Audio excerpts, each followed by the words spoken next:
नमस्कार, हाय, hello everyone. आप सब कैसे हो? उम्मीद करता हूँ आप सभी प्यारे मित्र एकदम मस्त होंगे, स्वस्थ होंगे। प्यारे दोस्तों, आज फिर से एक सेकंड क्लास आपके लिए विज्ञान शिक्षण विधि की मैं लेकर के आ गया हूँ, जिसमें मैंने बहुत ही इंपॉर्टेंट क्वेश्चंस है, एग्जाम के पॉइंट ऑफ व्यू से काफ़ी इंपॉर्टेंट क्वेश्चंस है जो इंक्लूड किए हैं। हर एक क्वेश्चन आपके लिए काफ़ी इंपॉर्टेंट बन जाता है, तो प्रत्येक क्वेश्चन को आप खुद से भी जवाब देने की ज़रूर कोशिश करना, क्योंकि ओवरऑल पूरी टेस्ट सीरीज जो है आप ही के लिए है। यस और नो?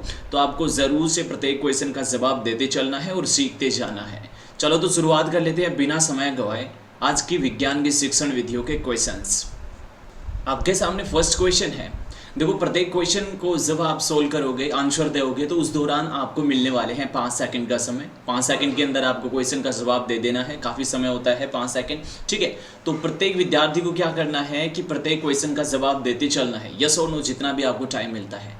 चलो, तो आपके सामने क्वेश्चन नंबर फर्स्ट दे रखा है कि प्रयोगशाला में कार्य करने से बालक, अब आगे इसकी बताना है, आगे जो भी विशेषता है कि भाई प्रयोगशाला में जब बालक कार्य करता है तो क्या होता है।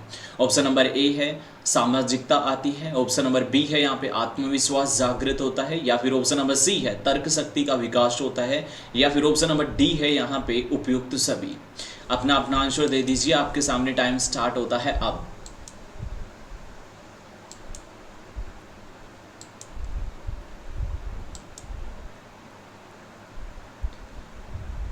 तो यहाँ पे राइट आंसर क्या चला जाएगा? जिस भी प्यारे बंधु का जवाब यहाँ पे ऑप्शन नंबर डी है, यानी उपयुक्त सभी है, बिल्कुल सही जवाब है। प्रयोगशाला में कार्य करने से बालक का सामाजिकता आती है, साथ में आत्मविश्वास जागृत होता है और तर्क शक्ति का विकास होता है। ओके, चलो सेकंड क्वेश्चन पे चलते हैं। सेकंड क्वेश्चन है किस विधि में छात्रों को ठोस चीजें तथा जीवित नमूने दिखाए जाते हैं। काफ़ी इंपॉर्टेंट क्वेश्चन है, पहले एग्जाम के अंदर पूछा जा चुका है। ऑप्शन नंबर ए है प्रयोगशाला विवेचन विधि, या फिर ऑप्शन नंबर बी है यहाँ पे नियोजित अनुदेशन विधि, या फिर ऑप्शन नंबर सी है यहाँ पे संभाषण प्रदर्शन विधि, या फिर ऑप्शन नंबर डी है यहाँ पे इनमें से कोई नहीं। आपका समय स्टार्ट होता है अब।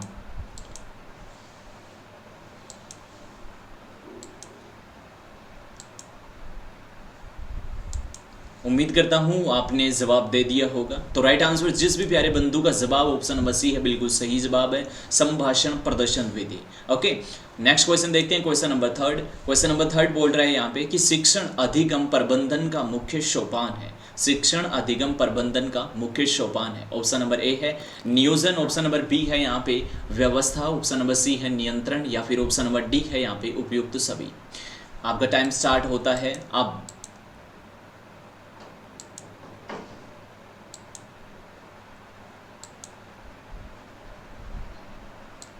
Time up. तो आपने जवाब दे दिया होगा, और जिस भी बंधु का जवाब यहाँ पे ऑप्शन नंबर डी है, बिल्कुल सही जवाब है। सबसे पहले मैं बता दूं, ये क्वेश्चन पहले एग्जाम में पूछा जा चुका है। शिक्षण अधिगम प्रबंधन का मुख्य जो सोपान होता है नियोजन, व्यवस्था और नियंत्रण, सभी के सभी क्या आ जाएगा? राइट आंसर चला जाएगा। ठीक है, तो नेक्स्ट क्वेश्चन पे चलते हैं। क्वेश्चन नंबर 4, जहाँ तर्क देने का क्रम विशिष्ट से सामान्य की ओर हो बढ़ता जाता है वह विधि है। यानी क्वेश्चन पूछा है कि जहाँ तर्क देने का क्रम विशिष्ट से सामान्य की ओर बढ़ता है वह विधि कौन सी है। ऑप्शन नंबर ए है आगमन विधि, ऑप्शन नंबर बी है प्रदर्शन विधि, ऑप्शन नंबर सी है यहाँ पे योजना विकार विधि, ऑप्शन नंबर डी है यहाँ पे निगमन विधि। आपका टाइम स्टार्ट होता है अब।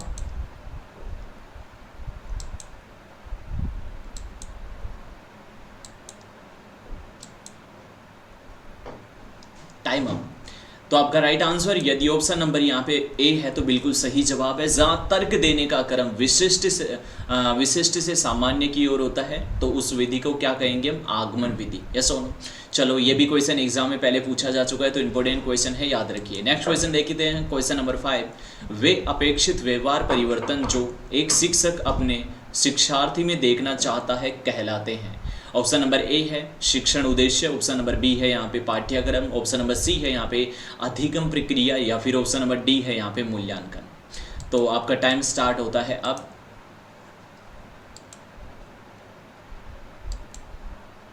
देखो, इस प्रकार के क्वेश्चंस काफ़ी इंपॉर्टेंट है, तो इसका जवाब ज़रूर से आप दीजिए, है ना। काफ़ी इंपॉर्टेंट क्वेश्चन सीरीज बन जाती है, और डेली क्वेश्चन सीरीज इसी प्रकार से आपको विकास कटारी एजुकेशन में मिल जाएगी। तो आपको क्या करना है, विकास कटारी एजुकेशन को सब्सक्राइब करके रख लेना है, ताकि एक भी वीडियो आपसे मिस ना हो। ठीक है, आप सभी ने इसका जवाब दे दिया होगा। तो इसका राइट आंसर, जिस भी बंधु का जवाब ऑप्शन नंबर ए है, यानी शिक्षण उद्देश्य है, बिल्कुल राइट आंसर है। क्वेश्चन पहले एग्जाम में पूछा जा चुका इंपॉर्टेंट क्वेश्चन है। नेक्स्ट क्वेश्चन पे चलते हैं। क्वेश्चन नंबर 6 है कि निगमन विधि के संदर्भ में गलत कथन है। ऑप्शन नंबर ए है यहाँ पे इनमें शिक्षक क्रियाशील रहता है। ऑप्शन नंबर बी है यहाँ पे इसमें कार्य से कारण की दिशा में चलते हैं, या फिर ऑप्शन नंबर सी है यहाँ पे एक अमनोवैज्ञानिक विधि है, या फिर ऑप्शन नंबर डी है यहाँ पे एक अवरोही प्रक्रिया है। राइट आंसर क्या चला जाएगा? जिस भी बंधु का जवाब, आपको समय भी मिलता है, अब ठीक है, जितना भी टाइम मिलता है आपका आंसर ज़रूर होना चाहिए। आप ज़रूर से प्रैक्टिस कीजिए इस प्रकार के इंपॉर्टेंट क्वेश्चंस के लिए। ठीक है, आपने जवाब दे दिया होगा तो इसका right answer option number B चला जाएगा, यानी इसमें कार्य से कारण की दिशा में चलते हैं। किस विधि में? निगमन विधि में।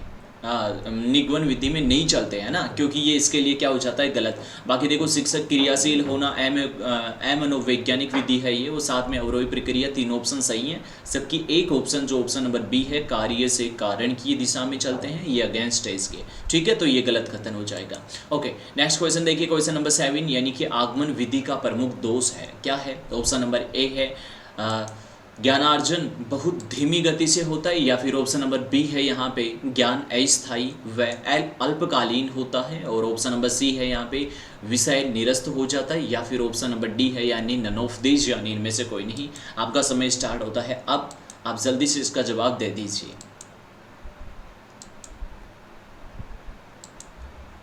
ओके, तो आपने सभी ने जवाब अपना अपना दे दिया होगा। तो यहाँ पे ऑप्शन नंबर ए चला जाएगा, यानी ज्ञानार्जन बहुत धीमी गति से होता है। राइट आंसर क्या चला जाएगा? ज्ञानार्जन बहुत धीमी गति से होता है। ठीक है, किस विधि का दोष है? आगमन विधि का। पहले क्वेश्चन एग्जाम में पूछा जा चुका है, इंपॉर्टेंट क्वेश्चन बन जाता है, तो इस क्वेश्चन को आप तैयार कर लीजिए। ओके, नेक्स्ट क्वेश्चन देखते हैं। क्वेश्चन नंबर 8, आगमन विधि उपयुक्त है, किसके लिए उपयुक्त है? ऑप्शन नंबर ए है सूत्र की स्थापना के लिए, या फिर ऑप्शन नंबर बी है यहाँ पे समस्या का हल ढूंढने के लिए, या फिर ऑप्शन नंबर सी है यहाँ पे सूत्र द्वारा प्रश्न हल करने के लिए, या फिर ऑप्शन नंबर डी है यहाँ पे समस्या को भली प्रकार से समझने के लिए। तो आपका समय स्टार्ट होता है, आप जल्दी से इसका आंसर दे दीजिए। आगमन विधि उपयुक्त है, ऑप्शन देखिए और राइट आंसर टिक कर दीजिए। ओके, तो आपका समय समाप्ति की घोषणा हो चुकी है। तो जिस भी बंधु का जवाब यहाँ पे ऑप्शन नंबर ए है, बिल्कुल सही जवाब है, यानी सूत्र की स्थापना के लिए आगमन विधि उपयुक्त है। ओके, तो यहाँ पे राइट आंसर याद रखना।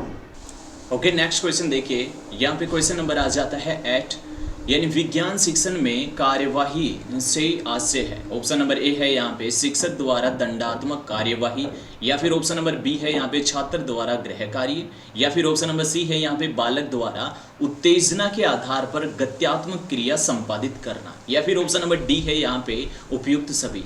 राइट आंसर आपका अपना टिक कर दीजिए, आपका टाइम स्टार्ट होता है अब। जल्दी जल्दी से प्रत्येक क्वेश्चन का जवाब देते चलिए, है ना, आपको प्रैक्टिस खुद से ज़रूर करनी है भैया। तो यहाँ पे राइट आंसर क्या चला जाएगा? जिस भी बंधु का जवाब ऑप्शन नंबर सी है, यानी बालक द्वारा उत्तेजना के आधार पर गत्यात्मक क्रिया संपादित करना, बिल्कुल सही जवाब है। ओके, नेक्स्ट क्वेश्चन पे चलते हैं। क्वेश्चन नंबर 10, एक्चुअली वो 8 वाला 9 था, है ना, आपने महसूस किया होगा कि 8 2 बार आ चुके हैं। कोई बात नहीं, क्वेश्चन नंबर यहाँ पे 10 आ जाता है कि विज्ञान शिक्षण की अभिकर्मित अनुदेशन विधि के जन्मदाता। क्वेश्चन पहले एग्जाम में पूछा जा चुका है। क्वेश्चन क्या पूछ रहा है कि भैया विज्ञान शिक्षण की अभिकर्मक अनुदेशन विधि के जन्मदाता। ऑप्शन नंबर ए है यहाँ पे B.F. स्किनर, या फिर ऑप्शन नंबर बी है यहाँ पे प्रोफेसर पैट्रिक, या फिर ऑप्शन नंबर सी है यहाँ पे डिव्यू, या फिर देखो ये डे है ना, आधा है, ठीक है, और जिसे ड्यूवी बोलते हैं। ओके, ऑप्शन नंबर डी है यहाँ पे बर्नार्ड। ओके, तो अपना अपना जवाब यहाँ पे सेट कर दीजिए, क्या आपका राइट आंसर होगा? जल्दी से टिक कर दीजिए, आपका टाइम टिक टिक टिक टिक टिक टिक।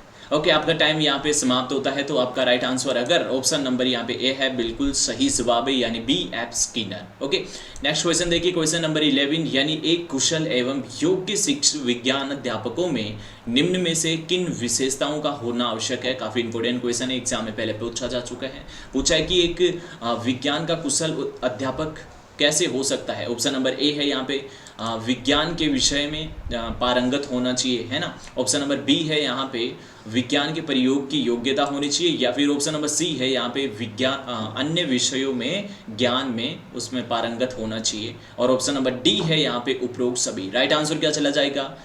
आप जल्दी से इसका जवाब दे दीजिए, आपका टाइम स्टार्ट है अब। ओके, तो आप सभी ने इसका जवाब दे दिया होगा। इसका राइट आंसर क्या चला जाएगा? ऑप्शन नंबर डी चला जाएगा, यानी विज्ञान के विषय में पारंगत होना और साथ में कुशल होना चाहिए, योग्य होना चाहिए विज्ञान विषय में, अन्य विषयों में, और साथ में विज्ञान के प्रयोगों में कुशल होना चाहिए। ऑप्शन क्वेश्चन नंबर यहाँ पे नेक्स्ट देखिए, क्वेश्चन नंबर 12 है, प्रदर्शन तकनीकी कब अपनाई जानी चाहिए? ऑप्शन नंबर ए है यहाँ पे शिक्षण बिंदुओं को स्पष्ट करने के लिए, या फिर ऑप्शन नंबर यहाँ पे आ जाता है, ऑप्शन नंबर यहाँ पे आ जाता है बी, यानी समस्या को प्रस्तुत करने के लिए, ऑप्शन नंबर सी है यहाँ पे समस्या के समाधान के लिए, या फिर ऑप्शन नंबर डी है उपरोक्त सभी। आपका समय स्टार्ट होता है अब, तो आप जल्दी से इसका जवाब दे दीजिए, तो आप जल्दी से इसका आंसर दे दीजिए। थोड़ा सा भैया यहाँ पे क्या है ना, कंस्ट्रक्शन का काम चल रहा है, तो थोड़ी सी ठक ठक की आवाज़ आपको ज़रूर महसूस हो रही होगी, उसे इग्नोर कीजिए और यहाँ पे इसका जवाब दे दीजिए। तो राइट आंसर क्या चला जाएगा? जिस भी बंधु का जवाब ऑप्शन नंबर डी है, बिल्कुल सही जवाब है, तीनों के तीनों यहाँ पे राइट आंसर चले जाएंगे। ओके, तो आज की इस क्वेश्चन सीरीज में इतने ही क्वेश्चन करेंगे। क्वेश्चंस तो और भी बहुत सारे थे, लेकिन आपको आवाज़ अलग से आ रही होगी, मैं भी डिस्टर्ब हो रहा हूँ इस आवाज़ से, और आप भी मुझे बताए डिस्टर्ब होंगे। तो आज की क्लास में इतने ही क्वेश्चंस देखने वाले हैं। नेक्स्ट क्लास आपको जल्द मिल जाएगी, यानी कल की क्लास में बिल्कुल इसी टाइम पर आपको क्लास मिल जाएगी। ठीक है, तो विकास कटारी एजुकेशन को आप सब्सक्राइब कर लीजिए। कल की क्लास में मिलते हो, साथ में हाँ रात को 9 बजे वाली लाइव क्लास में ज़रूर उपस्थित हो जाया करूँ, जहाँ पर हम क्वेश्चन सीरीज देख रहे हैं। ठीक है, तो मिलते हैं हम अगली क्लास में, तब तक के लिए आप सभी प्यारे मित्र मस्त रहो, व्यस्त रहो। Thank you so much.